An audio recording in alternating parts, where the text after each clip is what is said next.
కదా. అట్లా కాదు తేజస్, మామూలుగా అయితే వాళ్ళ దీని ప్రకారం అయితే వాళ్ళు వాడిన ఒకరు వాడిన కారుని తగలబెట్టేయాలి, ప్రజావేదిక తగలబెట్టినట్టు తగలబెట్టేసి కొత్తగా కొనుక్కోవాలి. That is the style of government function వాళ్ళ దృష్టిలో. అలా చేయలేదు అనిత గారు, అలా చేయకుండా పాతగా వాళ్ళు వాడిన కార్లు తిరుగుతున్నారేమో. రైట్, ఎనీవే అలా చేస్తున్నారు కాబట్టే ఈ రోజు వైఎస్ఆర్సీపీని 11 సీట్లకు పరిమితం చేసి పంపించారు. అండ్ ముఖ్యంగా మా నారా లోకేష్ గారు అయితే ఫ్యామిలీ జోలికి వెళ్ళొద్దు అని క్లియర్ గా చెప్పారు కాబట్టి మేము తిరిగి మాట్లాడగలం. కానీ రైట్. మా లీడర్ ఇచ్చిన ఇన్స్ట్రక్షన్స్ ప్రకారం మీ సభ్యతను మీకే వదిలేస్తున్నాం, మీ భాషా సంస్కారాన్ని మీకే వదిలేస్తున్నాం అని మరొకసారి తెలియజేస్తాం. రైట్ తేజస్ గారు, ఒక్క నిమిషం. యామిని గారు, గుడ్ ఈవినింగ్. యామిని గారు, ఈ జరుగుతున్న వివాదంలో అమర్నాథ్ చేసిన కామెంట్స్, హోంమంత్రి గారి మీద చేసిన కామెంట్స్ కానీ, మళ్ళీ దాన్ని సమర్థించుకోవడం, జగన్మోహన్ రెడ్డి గారు సమర్థించారు, మళ్ళీ వాళ్ళు కూడా సమర్థించుకుంటున్నారు. నువ్వు ఎన్ని కేసులు పెట్టా ఏం కాదని చెప్పుకుంటున్నాడు ఆయన, అంటున్నాడు వాళ్ళ నాయకులు అంటున్నారు. సో ఇది ఏం మారలా. అది మారదు కూడా అండి. శ్రీమాత్రే నమః, వందే మాత్రం. ఇప్పుడు మనం మాట్లాడుకున్నటువంటి రెండు అంశాలు ముఖ్యంగా మీరు ప్లే చేసి నిన్నటి నుంచి మేము కూడా చూసాము. నేను కూడా నిన్న గద్దె అనురాధ గారితో ఇక్కడ మా జిల్లాలో నిరసన ప్రదర్శనలో కూడా పాల్గొనడం జరిగింది. ఇక్కడ విషయం ఏంటంటే మీరు చాలా ఇందాక అంటే అనుమానంగా అతను మాట్లాడారు అన్నట్టుగా మీరు ఒక అనుమానాన్ని వ్యక్తపరిచారు. అది అనుమానంగా అతను మాట్లాడలేదు. ఇది రెండోది మేకప్ ది ఒక పార్ట్ అయితే కనుక సెకండ్ వర్డ్స్ ఏవైతే ఉన్నాయో నిజంగా అత్యంత మరీ దుర్మార్గంగా వ్యక్తిత్వ హననం చేసే విధంగా పన్ని కట్టుకొని మాట్లాడాడు. నేను ఇప్పటి వరకు అంటే నేను చూస్తున్నటువంటి 11 సంవత్సరాల రాజకీయంలో వైఎస్ఆర్సీపీని పార్టీ చూసిన తర్వాత నాకు ఏ మాత్రం 0.1% కూడా అనుమానం, సందేహం ఏం లేదు. అది కావాలనే మాట్లాడాడు. నోరు జారు ఆవేశంతో మాట్లాడిన కానే కాదు, అవమానించాలనే మాట్లాడాడు. ఎందుకనంటే ఈ రోజు అతను చెప్పినటువంటి మాటలు చూస్తే గొప్పగా 3 తరాల నుంచి మేము రాజకీయాల్లో ఉన్నాము, 30 ఏళ్ళ నుంచి ఉన్నామని ఏదో చెప్తున్నాడు. మీరు 3 తరాల నుంచి ఉన్నా, 30 ఏళ్ళ నుంచి ఉన్నా మీకు నేర్పించింది ఇదేనా? ఒక తరం చాలు ముందు తరాలని భ్రష్టు పట్టించడానికి.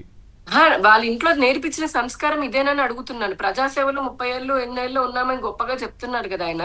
అంటే మీరు ప్రజాసేవలో ఉన్నామని చెప్పుకుంటూ ఇంత నీచమైనటువంటి భాషని మహిళల పైన ఉపయోగించాలనేది మీకు నేర్చుకున్నటువంటి సంస్కారము. ఏం మాట్లాడుతున్నాడు అసలు అతను?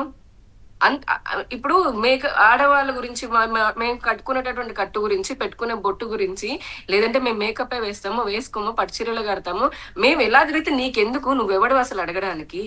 మళ్ళీ దాన్ని సమర్థించుకోవడం ఏంటి?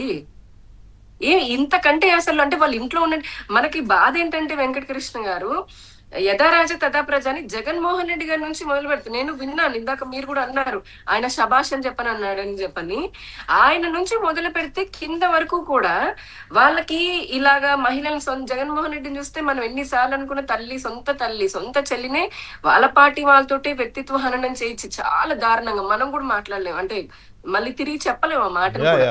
అంత దారుణంగా వ్యక్తిత్వ హననం చేయించినటువంటి వ్యక్తి. ఆ తర్వాత వాళ్ళ పార్టీలో ఉన్నటువంటి మీరు ఇందాక ఎత్తిన పేరు నాని గాని, అంతకు ముందు ఉన్నటువంటి ఇంకొక నాని గాని, వీళ్ళందరూ కూడా బూతులతో మాట్లాడుతూ ఉంటే అదే పిహెచ్డి అనుకుని ఎమ్మెల్యే సీట్లు ఇచ్చి, ఎంపీ సీట్లు ఇచ్చి, మినిస్టర్లను చేసి వాళ్ళని ఇప్పటికీ కూడా అధికారం పోయిన తర్వాత కూడా వాళ్ళని దగ్గరుండి ప్రోత్సహిస్తున్నాడు అని అంటేనే మనకు అర్థం కావట్లేదా? ఆయన పేర్ని నాని గారు కూడా అంటే ఆయన కూడా మరి ఈ విధంగా పేర్ని నాని గారు కూడా ఇలా మాట్లాడడం అనేది మీకు ఆశ్చర్యం వేస్తుందేమో. మరి నాకైతే వెయ్యలేదు. ఎందుకంటే వాళ్ళు పాలన చేసినప్పుడు ఆయన కూడా చాలా మాటలు మాట్లాడారు. అది కేవలం ఇప్పుడు వంగలపూడి అనిత గారి గురించి కాదండి. భువనేశ్వరి గారిని మొదలు పెడితే నా వరకే ఏంటి, ఇక కిందన్న మహిళలేంటి, అమరావతి మహిళలేంటి, ఎవరిని వదిలేరండి వాళ్ళు? ఏ రోజు వదిలేరు చెప్పండి? మీరు దళిత మహిళనే కాదు, సామాన్య మహిళలైనా నేను అడుగుతున్నాను, ఏ రోజున వదిలిపెట్టారు వాళ్ళు? సోషల్ మీడియా పరంగా అయినా, మీడియా పరంగా అయినా, అసెంబ్లీ సాక్షిగా అయినా, ఇంకా అసలు ఎంత దారుణంగా వాళ్ళు ఎక్కడ వదిలేరు చెప్పండి? మళ్ళీనేమో ఈరోజు జగన్మోహన్ రెడ్డి గారు వచ్చి ఆయన మాట్లాడుతున్నాడు ఏంటి, నిజంగా ఏదో ఆయన కాక్రోచ్ గురించి అని మాట్లాడాడు, లేకపోతే డిఎస్సి గురించి అని మాట్లాడుతున్నాడు. అసలు ఒకటి స్ట్రేట్ గా మాట్లాడడం ఏంటంటే మన వంగలపూడి అనిత గారిని కానివ్వండి, లేదా రాష్ట్రంలో కానీ దేశంలో ఉన్నటువంటి ఏ మహిళ తన వేసుకున్నటువంటి బట్టల గురించి, లేదంటే తన అటైర్ గురించి, అపియరెన్స్ గురించి మాట్లాడే హక్కు ఎవ్వరికీ లేదు. రాజకీయంగా నీకు ఇప్పుడున్నటువంటి that is nothing but body shaming కదా. బాడీ షేమింగ్, దానికి Yeah. బిఎన్ఎస్ చట్టం ఉంది. కానీ అంటే ఇప్పుడు చాలా మటుకు ఇప్పుడు క్రైమ్స్ ఉంటాయి కొన్నిట్లో, అంటే నిజంగా తప్పు చేస్తే పెద్ద పెద్ద క్రైమ్స్ చేస్తే వాటికి శిక్షలు వేస్తారు. కానీ ఇట్లాంటివి కొన్ని సంస్కారానికి సంబంధించి వాళ్ళకు ఉన్నటువంటి వాళ్ళ ఏదైతే పెంచడం ఉంటుంది కదా, అటువంటి పెంపకం గురించి కూడా వస్తాయండి. ఆయన మంత్రి నేను ఎవరు అడిగింది వంగలపూడి అనిత అని అంటున్నారు. నేను మాజీ మంత్రి, నేను మంత్రిలాగా చేశాను అన్నాడు. నువ్వు మంత్రిలాగా చేస్తే నీకు ఉండాల్సిన క్యారెక్టర్ ఇదేనా అని అడుగుతున్నా నేను. ఆయన మాటల్ని ఆయన అడుగుతున్నా, క్వశ్చన్ చేస్తున్నా. నేను మంత్రిలా చేశాను అన్నాడు. నువ్వు మంత్రిలా చేస్తే నీకుండే క్యారెక్టర్ ఇదేనా? లేదంటే మీ వైసీపీలో వాళ్ళందరికీ ఒక లెవెల్ ఆఫ్ అండర్స్టాండింగ్ ఉంటుంది కదా, అంటే ఇలా బూతులు మాట్లాడి క్యారెక్టర్ అసాసినేషన్ చేస్తేనే మంత్రి పదవి వస్తుందని. ఇక్కడ వాళ్ళు సమర్థించుకోవడం కూడా ఏ రేంజ్ లో ఉందంటే మామూలు రేంజ్ లో లేదు. కానీ వెంకటకృష్ణ గారు, ఇక్కడ రాజకీయాలు కూడా నిజంగా చాలా దుర్మార్గంగా అయ్యాయండి. ఇప్పుడు ఆవేశంతో ఇప్పుడు మేము అందరము ఏదో ఒక టైంలో ఒకసారి మామూలు టంగ్ స్లిప్ అయ్యో లేకపోతే ఇంకొక నాయకులని మనము అనకుండా ఆవేశంతో ఒక్క చిన్న మాట అయినా సరే వ్యక్తిగతంగా దొరికిన తర్వాత ఇంకెప్పుడు కూడా మామూలు సంస్కారం ఉన్న వాళ్ళైతే ఇంకోసారి ఎప్పుడు ఎవరిని వ్యక్తిగతంగా అనరు. రాజకీయంగా ఎన్నైనా విమర్శలు చేస్తాము, అది మనకు ఉండాలి కదా బుద్ధి. కానీ వీళ్ళు పదే పదే చేస్తున్నారని అంటే పైనుంచి ఏదో డైరెక్షన్ ఏదో కాదు, పైనుంచి డైరెక్షన్ క్లియర్ కదా. ఇది ఇవాళ కొత్త ఏం కాదు. ఆ పార్టీలో చేసే ప్రతి వాళ్ళు, ఆ పార్టీలో పనిచేసే ప్రతి వాళ్ళు, పని చేసి బయటకు వచ్చిన ప్రతి వాళ్ళు చెప్పేది.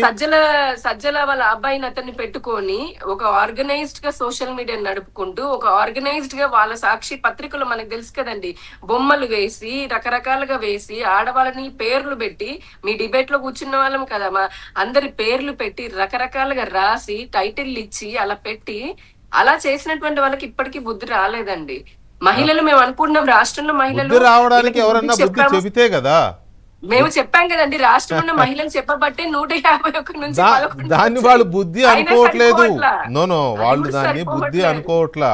వాళ్ళు ఏమనుకుంటున్నారంటే it's a number game, number ఇవాళ పోయింది మళ్ళీ రేపు వస్తుంది అనే దీంట్లో ఉన్నారు. కానీ బుద్ధి చెప్పారు మనకి, మన బండకేసి కొట్టారు, ఇకనన్నా బుద్ధి తెచ్చుకోండి, మనుషులుగా మారండి అని చెప్పారు, అట్లా అనుకోవట్లా. ఇట్స్ ఏ నంబర్ గేమ్, ఏదో నంబర్ మారింది మా అంటున్నారు కదా. ఏంటది ఎస్ఐఆర్ అని, లేకపోతే అంతకుముందు ఈవీఎంలు అని రకరకాలుగా మాటలు వస్తూనే ఉన్నాయి. సో ఇక్కడ వీళ్ళు ఎంత ఇదిగా సమర్థించుకుంటున్నారంటే ఈ ఇష్యూలో, ఏది గుడివాడ అమర్నాథ్ హోంమంత్రి అనిత గారిని చేసిన కామెంట్స్ మీద ఒకసారి పేర్ని నాని గారు ఎలా సమర్థించుకున్నాడో వినండి దయచేసి. పేర్ని నాని గారు బయట